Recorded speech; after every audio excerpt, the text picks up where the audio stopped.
நீங்கள் சம்பாதிப்பது உங்கள் சொத்து அல்ல, அனுபவித்தது மட்டும்தான் உங்களுடைய உண்மையான சொத்து என்கிற ஒரு தெளிவு நமக்கு மனசுல இருக்கு. நீ என்ன அனுபவிச்ச அப்படிங்கிறது ரொம்ப முக்கியம். சில பேர் சேமிச்சதை திருப்பி திருப்பி பார்த்துக்கிட்டே இருப்பான். பாத்தீங்களா, தான் வந்து படாத பாடுபட்டு சேர்த்தது எல்லாத்தையும் ஒரு தங்க கல்லா மாத்தி வீட்டு தோட்டத்துல பதிச்சு வச்சுட்டான். டெய்லி எடுத்து எடுத்து பார்ப்பான். தொண்டி எடுத்து அப்படி பக்கத்து வீட்டுக்காரன் பார்த்துட்டான். ஒரு நாள் இப்படி எட்டி பார்த்தான் தோட்டத்துல, குழி தோண்டி எடுத்து பார்க்கறத பார்த்துட்டான்.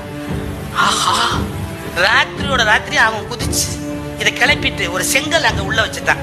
மறுநாள் இவன் வந்து ஆசையா எடுத்து பார்க்கலாம், அதை எடுத்து இப்படி பார்த்தான் பாருங்க. செங்கல் கத்தன உடனே பக்கத்துக்கார சோத்துல எட்டி பார்த்தான். அண்ணே என்ன எப்பா தங்க இருந்தது காணும்பா, செங்கல்லா இருக்குன்னா ஒரு பதில் சொன்னான் பாருங்க பக்கத்துக்கார. தினம் எடுத்து எடுத்து பாக்குறதுக்கு அது என்னவா இருந்தா என்ன.